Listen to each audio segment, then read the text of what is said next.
everyone. Welcome back to Thanks for Sharing. I'm your host, Jackie Pack, and today we're going to be talking about identity. Not the surface level identity of job titles or personality tests, but the deeper identity formed in childhood, often shaped in silence and rewritten in adulthood. One that's constantly influenced by the social and political world that we live in. Identity is both who we had to be and who we finally get to become. And I want to explore this by weaving together several stories from my personal life. Some from childhood, some from adulthood, and one from the world that we're all navigating right now. And then look at how social identity theory, differentiation, and belonging help make sense of all of it. Because identity is never just personal, and it's not theoretical. It's lived, it's felt, it's shaped, and it's relational. It's social, it's systemic, it's inherited, and sometimes it's resisted. This is an episode about connection, but it's also an episode about courage. The courage to be a self, not just complying as a member of a group. Social identity theory, which came about in the 1970s, says that our sense of self comes from two places. The first place is personal identity, who we are as an individual. And the second, groups we belong to, the roles we play, the we, quote unquote, we identify with. And it's important to understand that once we belong to a group, our brain doesn't see it as a preference. It sees it as identity. So when the group is criticized, we feel criticized. When the group feels threatened, our nervous system reacts like we are under attack. This is why people defend political parties, religion, families, and even sports teams with so much intensity. Because we're not just protecting an idea. We're protecting a sense of self. Identity starts in families. I've talked before on different episodes about family systems theory. I've even done some episodes about enmeshed families, disengaged families, and then the healthy ones, or what we call adaptive. In enmeshed family systems, the primary identity isn't I, it's we. We don't talk about emotions. We don't disappoint each other. We keep the family secrets. We're strong. We're better than others. And kids in family systems learn to trade individuality for belonging. They learn that loyalty is safer than honesty. Agreement is safer than authenticity. So they grow up with a group identity, but not an individual identity. And when that child becomes an adult, they often look for the same thing. A group that will tell them who they are, so they don't have to be uncomfortable not knowing, and they don't have to figure it out for themselves. In enmeshed families, identity gets swallowed by the group. Whereas in disengaged families, individual identity has no relational soil to even grow in. And what's interesting is that social identity theory plays out in disengaged systems as much as it plays out in enmeshed family systems. Just in disengaged families, there isn't a strong we. There's no cohesive group identity. There are few rituals, few shared values, and very little emotional connection. Kids in these families learn early on, you're on your own, no one's coming to help, feelings are private, and everyone takes care of their own stuff. Where enmeshed families fuse identity, Disengaged families fail to offer one. And when a child grows up without a secure sense of who we are, they often struggle to form a stable sense of who I am. So what do? They go searching for identity elsewhere. Children from disengaged homes often cling to outside identities. Their athletic team becomes their family. A religious group becomes their belonging. A political ideology becomes their sense of certainty. And a friend group becomes their only source of identity. The first place they ever feel known. They're not looking for power or status. They're looking for connection that they never got. And for kids from disengaged family systems, group identity can feel intoxicating for them. It feels like, finally, people get me. I matter somewhere. I belong. But here's the catch. Because they never learned inside the family how to belong and still be themselves, they became overly loyal, rigid, or dependent on the group for identity. Where enmeshed families say, we are everything and you are nothing apart from us, disengaged families say, we don't exist. Go figure yourself out alone. Both family systems create identity wounds. They just do it from opposite directions. And then there are adaptive, differentiated families. Families that get this right. In these families, there is a clear family identity. They have shared values, rituals, and traditions. There's warmth and connection, but there is also room for each person to be themselves. A healthy family identity sounds like we take care of each other and we respect individual differences. We have traditions and we let them evolve. We as a family share a story, but we also support each member's individual story. And the family system feels important, but so are every person's boundaries, dreams, and experiences. Children from these systems develop something incredibly valuable. They gain group identity without losing personal identity. Because they're secure and belonging, they don't need outside groups to validate them. Because they're allowed individuality, they don't fear disagreement or conflict. And because connection is safe, they don't seek it in rigid, extreme, or dependent ways. When they join groups as adults, whether those are religious, political, professional, or other relational groups, they bring with them a sense of self.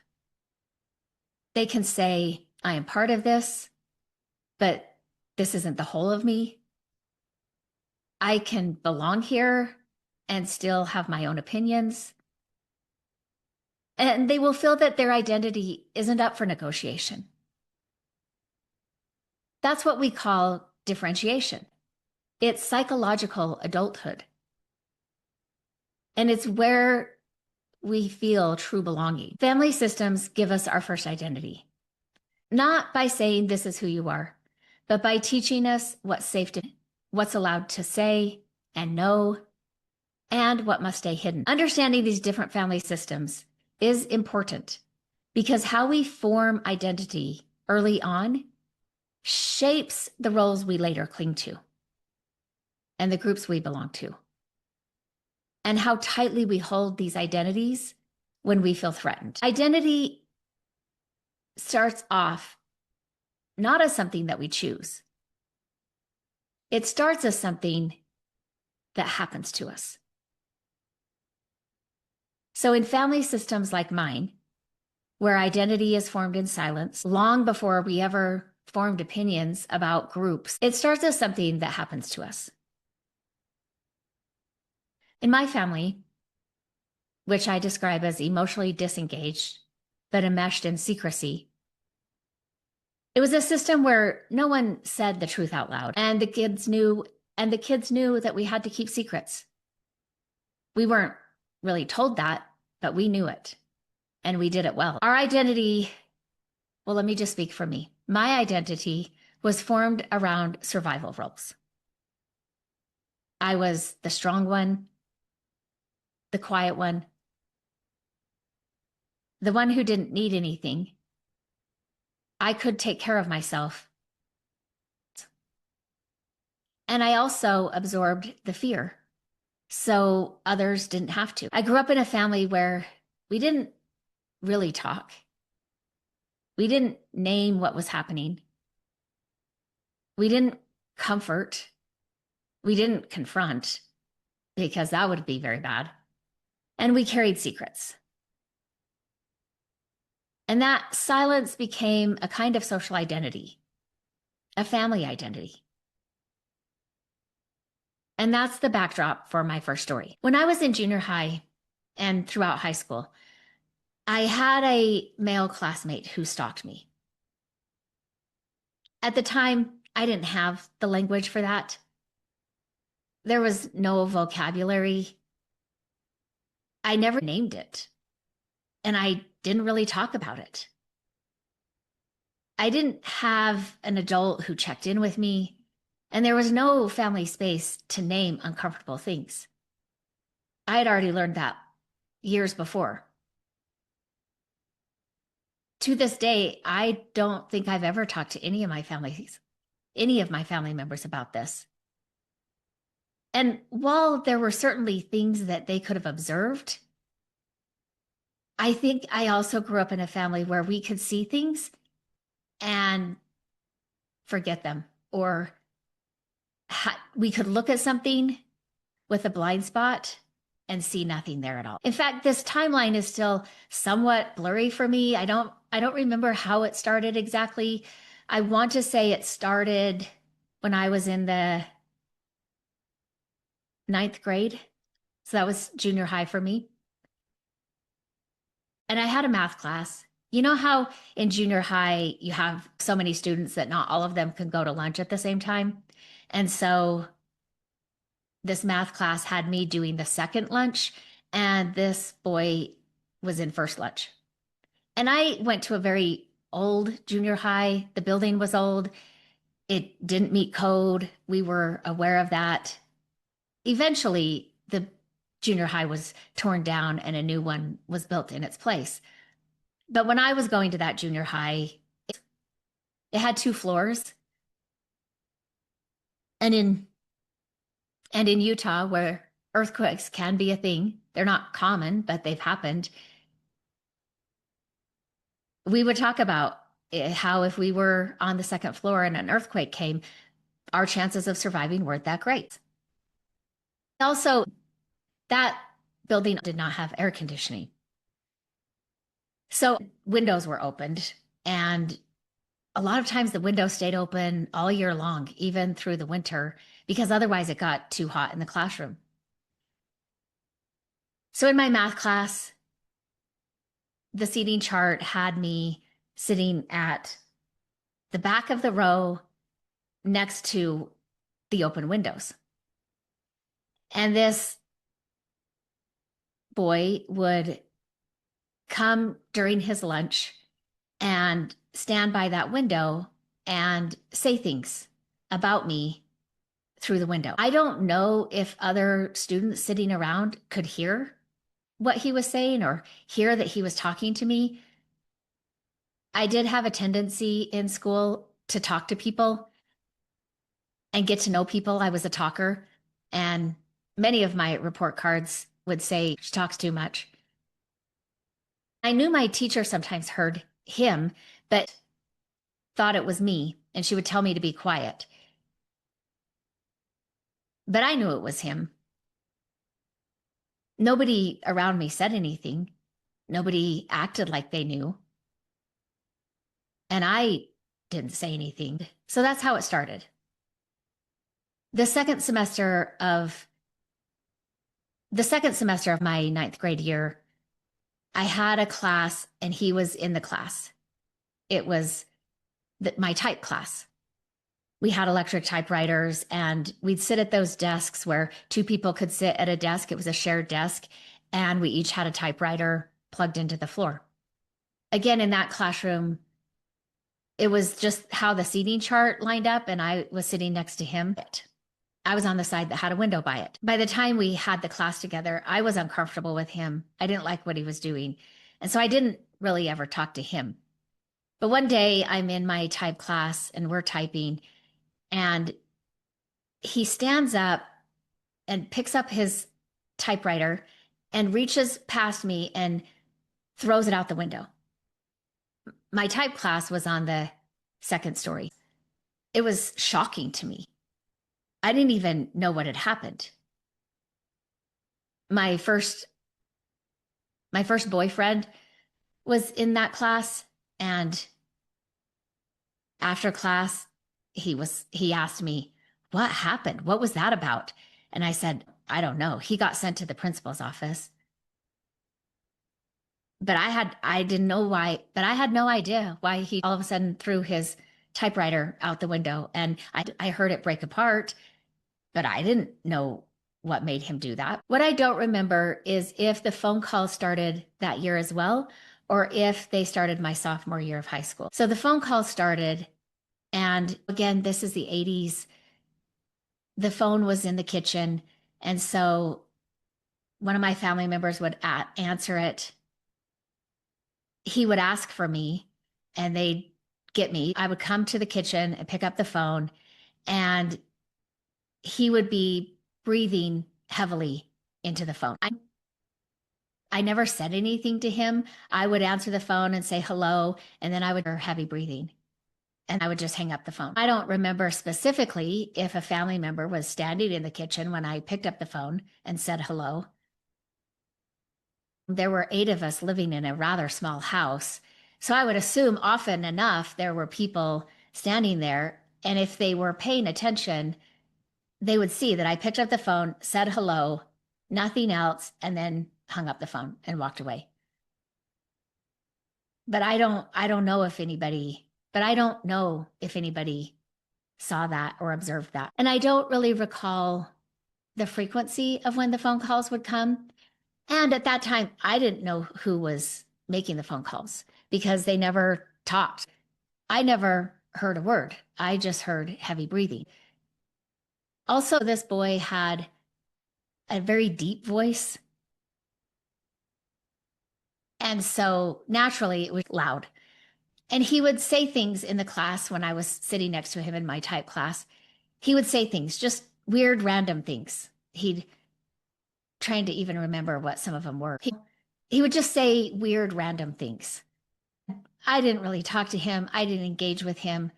I wasn't aware if he did have friends, who they were. So then we move into my sophomore year, and the phone calls continued. I still had no idea who they were. And I don't recall a frequency of how often the phone calls came. My family hadn't noticed, didn't say anything. And the second semester of my sophomore year, we ended up in another class together. This time I wasn't assigned to sit next to him. He was actually on the opposite side of the classroom from me. And during this class, he would yell out, not yell, but he had a loud booming voice. So he would just say it very loudly, weird things. I knew that this had happened, but many of my classmates were shocked and surprised, similar to how I was the first time he started doing things. During that semester, the things he would say out loud started to be more sexual in nature. And often the teacher wasn't in the classroom. It was one of those classes, I think it was civics or government or something that should have been important. But this particular teacher would come to the class, he'd hand out a packet to work on. and he'd tell us to be quiet, and then he would leave the classroom, and we may not see him the rest of the class. The desks in that classroom were two to a desk, so it was like a shared. Sometimes we were sat in alphabetical order.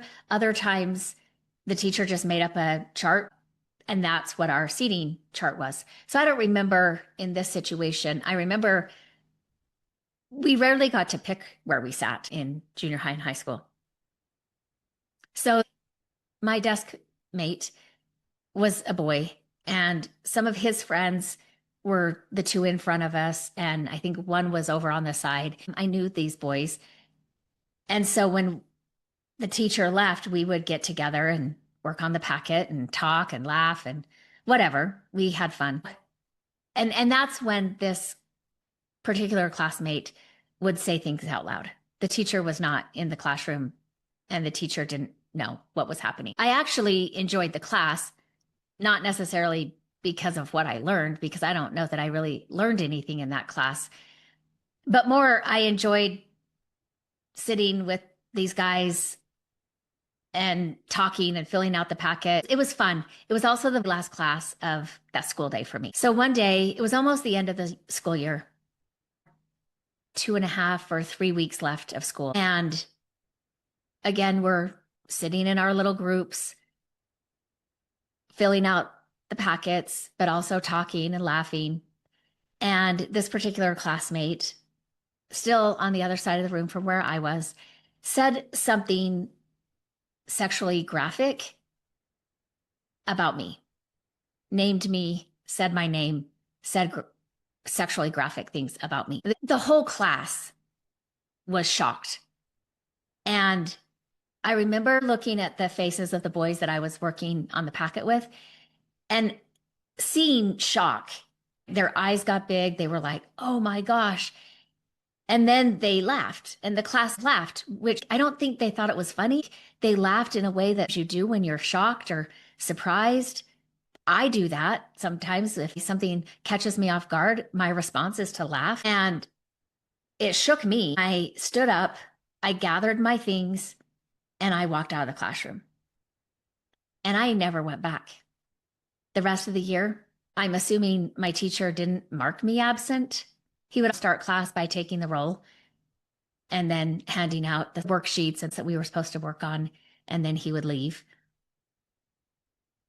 But I never went back. That day that I walked out of the classroom, I knew where my friend at that time was, and I went and found her. We had both just had birthdays. Our birthdays are in May, and she had driven to school that day. I went and found her, and I said, I need your keys. I'm going to leave. I need to go home right now. Can you get a ride home from somebody else? And she asked, is everything okay? And I said, no. And she asked me, what happened? And I said, I don't want to talk about it. So she gave me her keys. I went home. And later that day, after school had ended, she got a ride home. She came to my house, and she came to get her car keys. And she told me that she had heard what happened. And she asked me if I was okay. And I said, I'm not talking about it. And she respected that. And we never talked about it again. On the last day of school, that the seniors had planned to do a beach themed party for the last day of school. And I remember one of the boys that I sat with in that classroom, I had a different class with him. And he mentioned that they were talking in class about this beach party, and that one of his friends jokingly was saying to this classmate that I was going to be there and that he should go. They asked him if he was going to go, and he said no. And they told him that I was going to be there. You should definitely go. And so this boy told me this, and that this classmate had said that he would definitely go if I was going to be there. So I didn't go. But after that incident in the classroom, it could have been before. I think it was after, but it was around the same time. I got a phone call. Somebody in my family came, told me the phone was for me. I went into the kitchen, and instead of the heavy breathing, he actually said something very sexually graphic to me. And To my surprise, I responded with a witty response with a that was also insulting to him, and then hung up the phone. My sister was in the kitchen with her two friends. They were making cookies for something. And I remember hanging up the phone and looking up, and all three of them were standing there staring at me with that look of shock on their face. Their eyes were wide, their mouth was kind of open. They didn't say anything to me. And I turned and walked out of the kitchen and went downstairs to my room. And that was pretty much the end of it. I remember wondering if my sister would tell my mom. I thought I'd be in trouble for what I said, but my mom never talked to me. My sister, I shared a room with her. She never said anything to me. No one ever asked about it. I never talked about it. And it was never brought up again. In a family where we didn't talk, this was just another secret that was dissolved into the atmosphere of the home. And when no one mirrors reality back to you, when there's nobody to talk to about that, to help you make sense of that, you begin making meaning on your own. And that meaning starts to become an identity. My meaning from that situation, and it fit into other experiences I had, was that you don't make a scene. If there's danger, I walked into it quietly. I was on my own to handle fear. Apparently, I didn't need help because no one was coming. And I think I developed a strength because I had to. And that's how identity gets built in childhood. It's not through reflection or awareness, but through interpretation. And when somebody isn't there to help you navigate the nuances of that, that meaning starts to form an identity that fills in the blanks. And that combination in me produced a kid who could walk into fear alone, knew to silence any needs I had. I took responsibility for other people's emotions. I felt ashamed of what happened, and I developed an identity around survival, not one of connection. And yes, these traits developed well before I was in junior high, but they started in the space that I grew up in, and they were connected to the role I was assigned in my family. And it's how trauma without reflection becomes identity for me that was shaped by fear. By the time the next school year started, my friend, the friend that I got the car keys from, her and I had drifted into different groups, different interests. Nothing bad had happened, but we weren't close after that. We had been friends since kindergarten, and we just drifted apart. I made friends with a new group of friends that I hung out with my remaining 2 years of high school and eventually went to college with, and I'm still friends with today. But the stalking didn't stop after that phone call. It evolved. As a teenager, we could drive. And when I was hanging out with this new group of friends, we would go and do things, hang out together. We liked to go to the airport. Back then, the TSA was not really that big of a thing. And so we go hang out at the airport, hang out, have fun, do whatever. This was not uncommon. I remember one time we were at the airport and we were down by the baggage claim. And I got that feeling that somebody was watching me. And I looked, and there he was. And we made eye contact. He would nod his head, and then he would just walk away and disappear. Sometimes we might be hanging out at a park, me and my friends, and a similar thing would happen. So it started to evolve that way, where he would be at these random places that I didn't even know that night we were going to end up at that place. But he would be there. Eventually, the two friends that I was the closest with out of this friend group started to realize that he was often there, not with anybody. It was just him on his own. And they asked, why is he there? Why is he looking at you? And they didn't know what had happened before we were friends. I didn't tell them. I would just say, I don't know. There were times, so I grew up at the time, it was more of a rural city, but connected to larger suburbs. We were the suburbs of Salt Lake City. The town that I grew up in, there was a lot of farms, there was a lot of rural space. And it wasn't unusual if my parents were fighting or if my mom was fighting with one of my siblings. I would leave my house at night and go on walks around West Bountiful, which is where I grew up. I felt very safe when I would go out and walk around West Bountiful. And one of my favorites was towards the end of the summer, one of the farms in the city planted and then would harvest dill. And when the dill was getting ready to harvest and when it was being harvested, I swear the whole city smelled like dill. I, to this day, love the smell of dill. My siblings love the smell of dill. We love dill pickles. It's just one of my favorites. And so when I would go out sometimes at night walking, there was that smell of dill in the air that I loved. I just felt very safe where I lived, the town, not necessarily my house.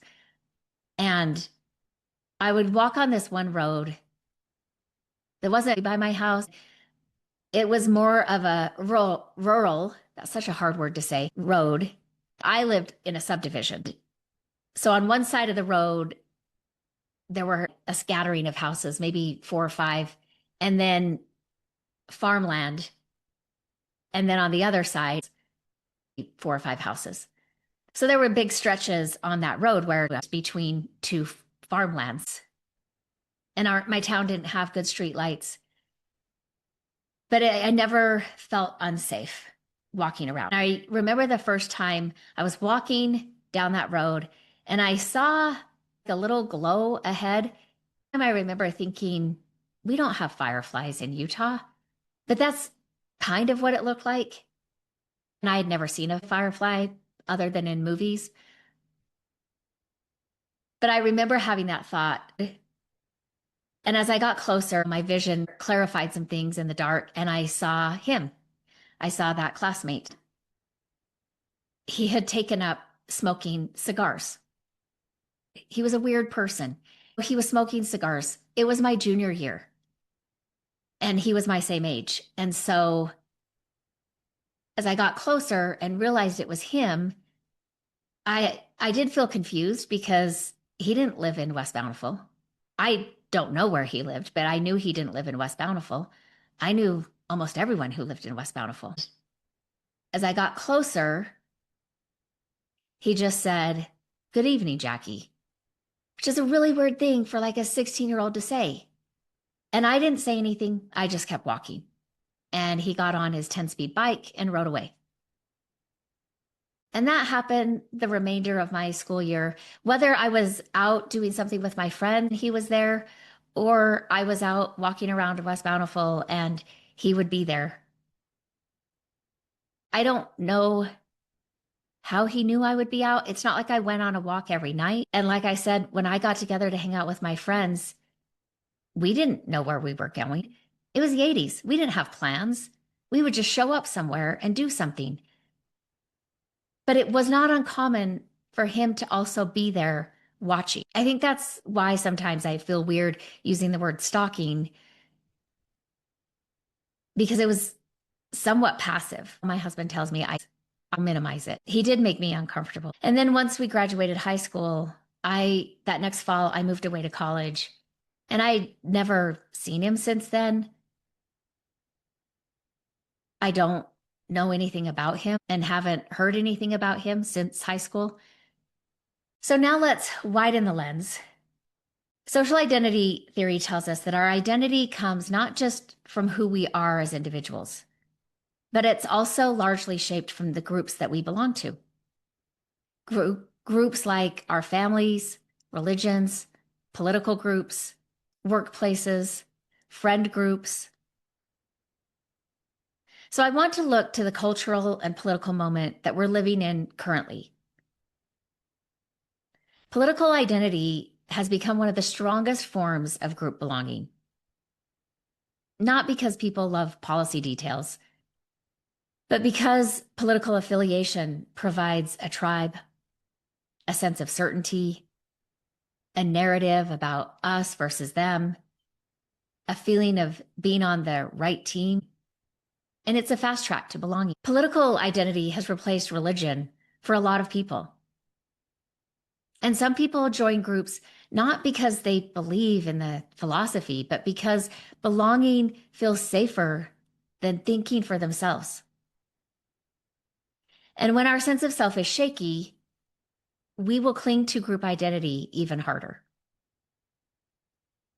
Group identity can feel like a rescue.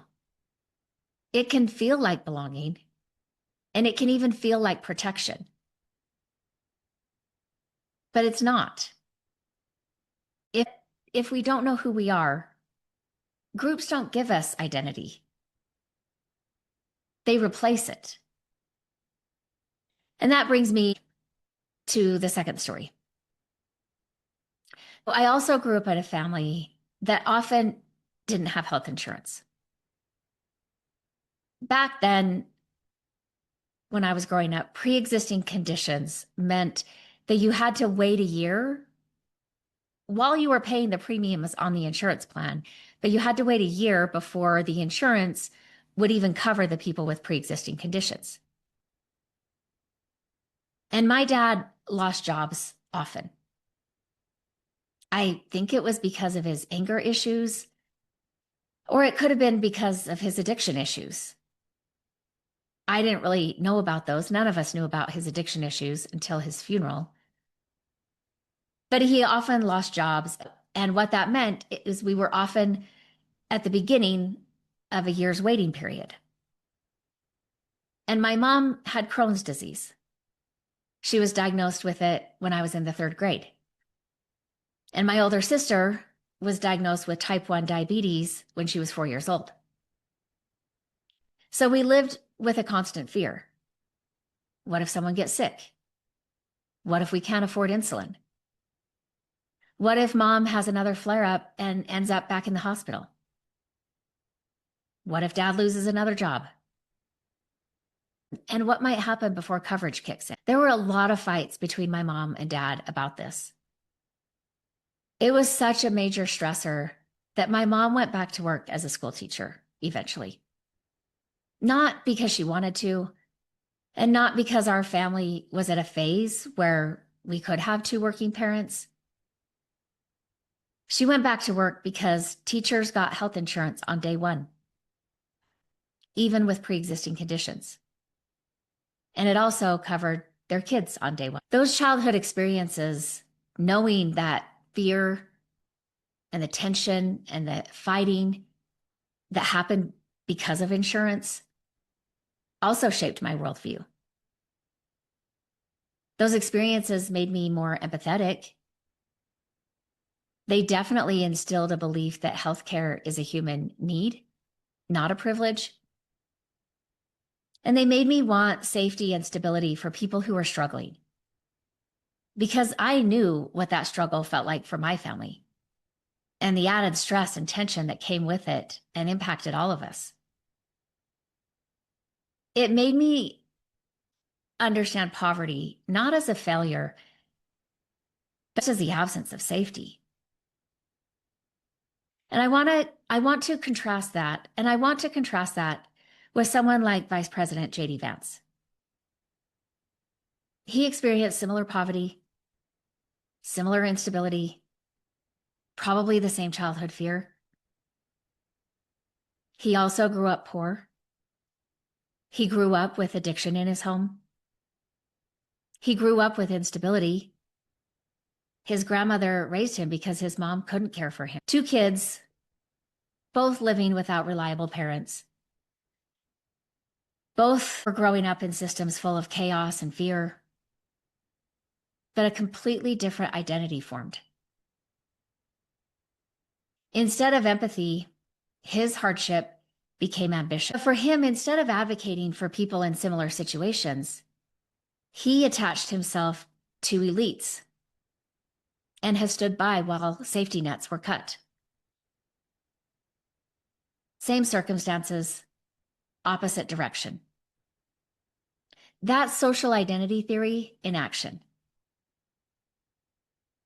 His experiences didn't create empathy. They created ambition with an identity built around climbing into a high status group. And this is what psychologists call identity mobility. When someone moves from a low status group into a high status one, they distance themselves as quickly as possible from where they came from. And that's precisely what we've seen. Instead of using his experiences to expand compassion for people on SNAP benefits or people needing affordable health care, he's aligned himself with groups that view struggle with contempt. He supported policies that cut assistance and embraced rhetoric that blames poor people for their poverty. He climbed the ladder and closed the door behind him. And I'm not talking about this necessarily as politics, but about identity. It's about belonging up instead of belonging with. As I've said, what we live shapes us, but what we decide it means defines us. Brené Brown says, fitting in is becoming who you need to be accepted. Belonging, though, is being who you truly are. J.D. Vance's political identity might look like belonging, but it's really fitting in. It's hustling for acceptance from a very powerful group. And he needs to prove that he's no longer one of them. It's protecting an identity that's built on distance, not connection. So where my childhood built empathy in me, his gave him ambition and a need to escape. Pain alone doesn't shape our identity. It's the story we tell about our pain that starts to shape our identity. And when belonging is fragile, politics can become identity armor. People will cling to it for safety and defend it as if it was oxygen itself. Two people can grow up in very similar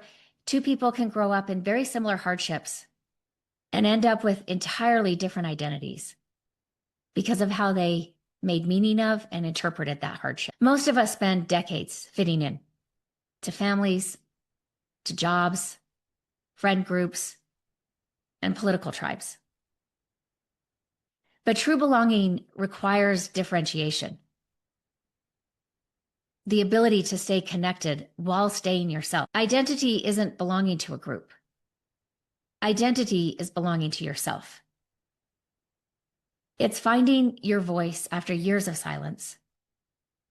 It's discovering courage through safety and unlearning the roles that you were assigned.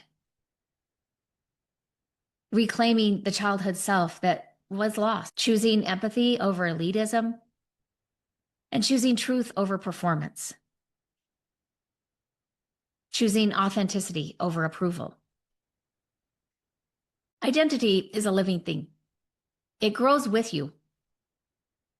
And the truth is, most of us never learned to be ourselves. We learned to be versions of ourselves that kept us safe. Which brings us to how we perform roles, whether that's how we show up politically or with our friend group, and why so many people right now are not really belonging. They're just hustling to fit in. It also connects to something I see constantly in therapy. People confusing their roles, the roles that they play, with their identity. Now, these roles matter. I would say some of the roles that I have are mom, therapist, spouse,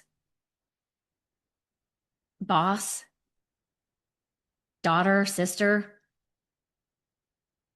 But these roles aren't who we are. Instead, who we are needs to be informing how we show up in these roles. Sometimes when I'm talking to clients and we're working on their trauma, it's not uncommon that they start talking about them as a parent. And they have fears. They know they haven't done it right. And I say, look, there's 101 ways to be a good mom. You can be a good mom who loves cooking, but you can also be a good mom who hates cooking. You can be a good mom who's playful, or a good mom who's steady and quiet. What determines whether you're a good mom is that you bring yourself to the role, not that you try to fit yourself into someone else's definition of it. And in the same way that there are countless ways to be a good mom, there are myriad ways to be a good dad. Because parenting is an expression of differentiation, not conformity. When dads believe there's only one acceptable dad identity, they will lose themselves. They will parent from performance instead of integrity. They will hustle to fit a mold instead of showing their kids who they actually are. True belonging in a family, for moms, for dads, and for the kids, comes from authenticity. Children don't need a stereotypical dad or a stereotypical mom. They need their dad and their mom, the real ones. When we attach identity to the roles we perform, we will lose sight of the self underneath them. The family identity from when we were growing up can become the personal identity and follow us right into our adulthood. But our real identity has to be part of who we are becoming. And this is exactly what I see every week in therapy. Trauma isn't just the event. It's the meaning a child assigns to the event, the meaning that's made from it. A child is not going to understand the nuances that mom is overwhelmed and under-resourced. Instead, they'll believe I'm too much. A child doesn't realize that dad is dissociated because of his own trauma, or dad is angry because of his own trauma. They'll believe my feelings don't matter, or I must be bad. And these interpretations become their identity. And then we bring those identities into adulthood, into relationships, and we see them as part of our self-image. Which is why identity doesn't just need to be understood, it needs to be rewritten. And sometimes the rewriting doesn't happen because you decide to heal. Sometimes it happens because life hands you relationships that make healing possible. And this brings me to my first adult story. Identity does get formed in childhood, but it can also get rewritten later when we finally have the safety to tell the truth about who we were and who we're becoming. So as many of you know, if you've listened to my podcast, I have 4 daughters. In fact, last year, I did a podcast episode with my 4 daughters. Daughter number 3 has always been the one who marches to the beat of her own drum. She's always been expressive, bold, and very uniquely herself. She's 26 now, but she's pretty much been that way since birth. And as she was growing up, people used to tell me all the time, she's your mini me. My family would say that. Her people that I grew up around If they saw her with me, they would tell me that.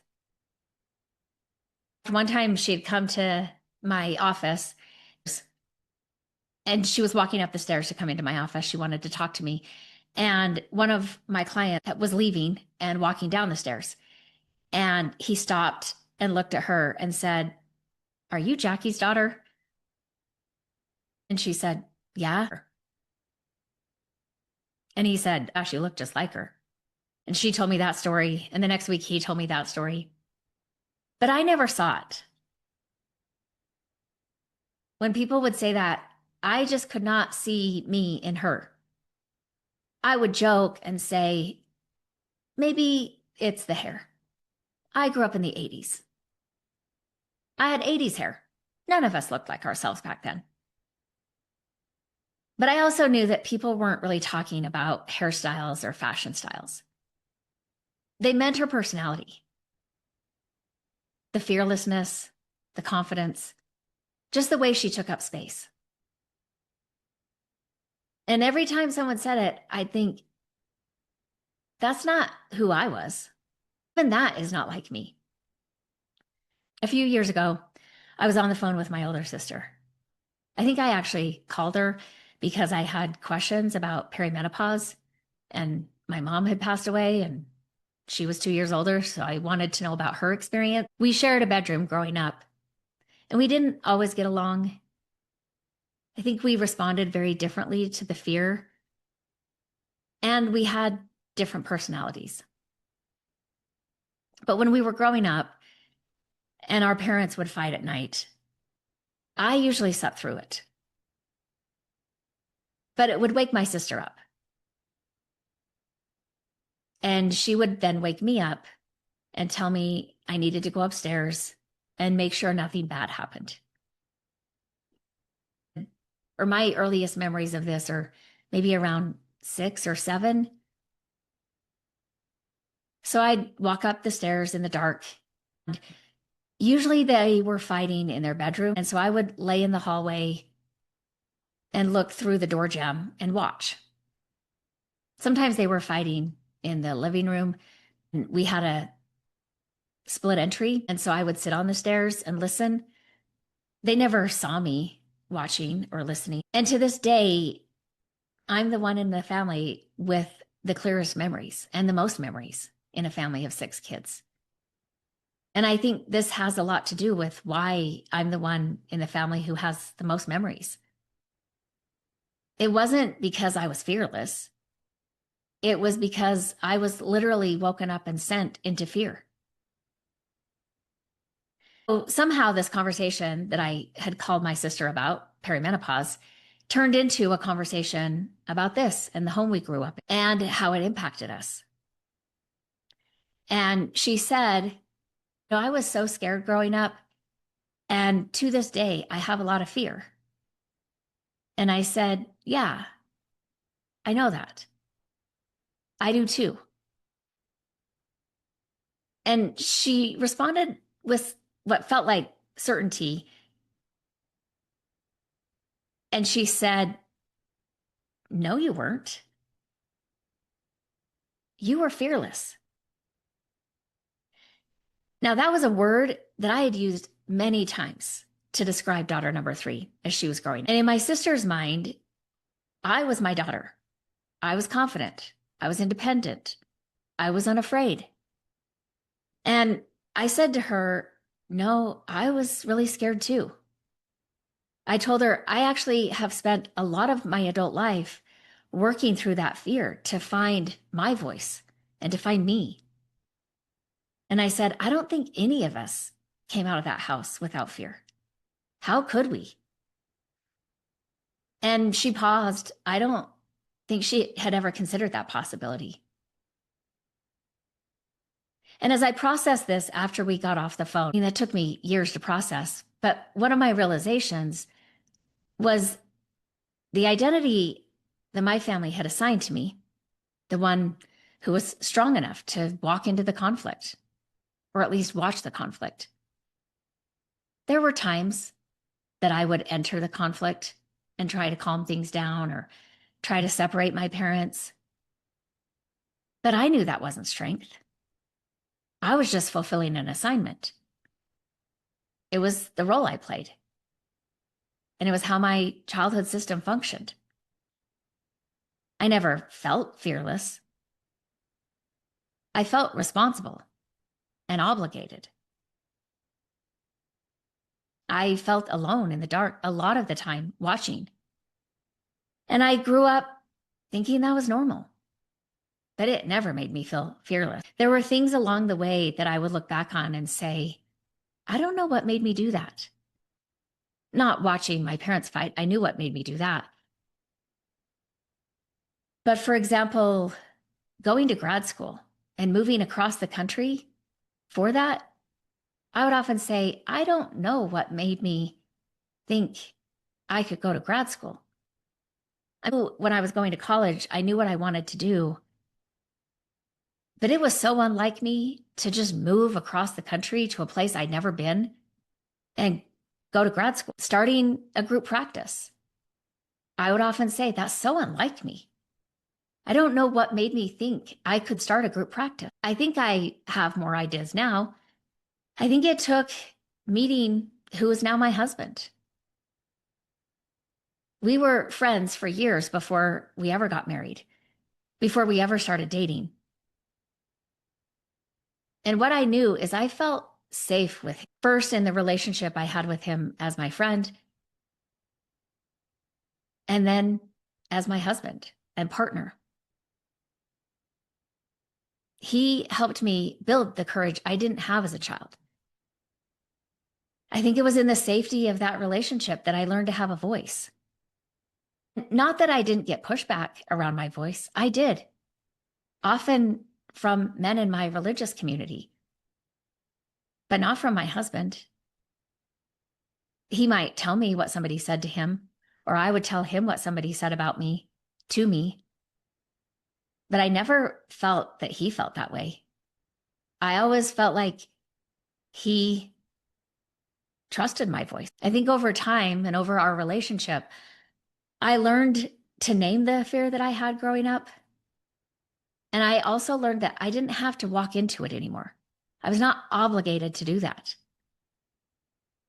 And having kids and being a mom also helped me. Watching my daughters be bold and unapologetically themselves gave me permission to reclaim parts of myself I never had as a kid. And today, when people will say about daughter number 3, oh, she's such a mini you, I just smile. I understand it. It makes sense to me. Not because she's who I was, but I do see that she is who I might have been if I had grown up in a different kind of family. And raising her helped me find the courage that got buried in me a long time ago. I felt protective of her. Sometimes I'll say I was running interference for her, especially with elementary school teachers, the young grade elementary school teachers who didn't really appreciate her personality in the classroom. And what I've learned from all of this and in the work that I do is identity isn't fixed. It's lived. And sometimes the truest parts of us don't emerge until we're adults, until we're safe and loved and allowed to belong in a system that makes room for our whole self. In fact, requires it. I want to share one more story about this particular daughter to point out that identity isn't just something that we inherit from childhood. It can get rewritten when life gives us new mirrors to reflect in, especially through our kids. So daughter number, the one that's always marched to the beat of her own drum, she's also always been a daddy's girl. All 4 of my daughters adore their dad, and they have a good relationship with him. But this one, from the time she could walk, which she walked early, of course she did. She walked like 9 months, had her first broken bone at 11 months. She was attached to him. kind of Velcroed to him. I have so many pictures of her as a little girl walking next to him, hand in hand, everywhere we went as a family. And there's one photo that I have that says so much about their relationship. So in this photo, my husband's sitting on the couch reading a book to the oldest three. Daughter number one is on one side of him. Daughter number two is snuggled on the other side of him. And daughter number three, the one people always call my mini me, she's not sitting on the couch. She's behind her dad on top of the back of the couch, lying over the top of his head, looking down at the book from above. I think that's the most her picture ever taken. She adored her dad, and he adored her. There was no question, and he adored her. And she was a lot. She was not one of those easy children to raise. But there was no question, no distance, no fear. She was free to be bold and expressive. She felt securely attached. She could be messy and emotional and fully herself. And it wasn't until she was around 10, that was about the time my dad died, that it hit me. I think I might have been a daddy's girl too. I just didn't have a dad who was interested in that. And I didn't have that kind of safety or connection to land in. But watching her with her dad made me realize what I didn't have and what I had unconsciously carried into adulthood as part of my identity. Her relationship with her dad that I had watched wasn't just sweet. It was revelatory. It gave me this picture of a little girl who could rely on her dad. It made me realize that the fearless identity my family assigned to me, which I never felt was fearlessness, it was self-protection. It was the role I learned to play because I didn't have a parent who made me feel safe enough to not be scared. So of course, when people told me she was my mini-me, I didn't see it because I didn't have the childhood that she did. She came into the world with a freedom that I never got. She had a dad who was interested, engaged, playful, safe, and accepting. I didn't. And that was another moment where identity shifts, where you start to see yourself not just through the lens of where you came from, but through the lens of what your children are teaching you. Her confidence helped me find mine. Her boldness helped me recover the parts of myself that had to stay quiet. And her bond with her dad helped me name the longing I had buried decades earlier. I didn't even know. Sometimes our kids aren't just their own selves. Sometimes they show us the version of ourselves we didn't get to be. And while that feels very painful when we see it, it becomes part of our identity story. It's the healing that we can do because we see our children living the life that we deserve. As I've been saying, identity is not fixed. It's not what your family said you were. It's not what your trauma forced you to become. And it's not what your political party or your religious affiliation tells you to believe. It's not the role that you had to perform. Identity is who you become when you find safety. When you can choose when surviving isn't necessary. And who you discover inside yourself when the silence finally breaks. It's who you allow yourself to be when belonging is no longer conditional. Identity starts in childhood, but it matures in adulthood. It grows in safe relationships. It evolves through differentiation. It expands when we stop fitting in. And it becomes truer when we finally can belong. So differentiation is the ability to stay connected while still being yourself. It's being able to say, I love my family, but I can now name the dysfunction and know that I can be different. It's being able to say, I value my faith, but I don't agree with everything done in its name. It's saying, I am part of this group and I belong, but it doesn't own me. Differentiation is how we grow beyond the group and individual identities that were handed to us. And we start to begin forming identities that are grounded in integrity, not fear. True belonging is what everyone's longing for. It's why we see relationships falling apart. It's why our world feels so polarized. It's why people are scared. And it's why we don't feel like ourselves. Rigid group identity gives us a temporary relief. We can feel like we belong, that we're part of something, maybe that we're better than, and that we're safe. But it will never give us true belonging. It can only be a substitute, a holding place. Because true belonging requires the one thing that fusion can never provide. And that's authenticity. True belonging says, I can be myself. I don't have to perform. I don't have to erase my history or my truth.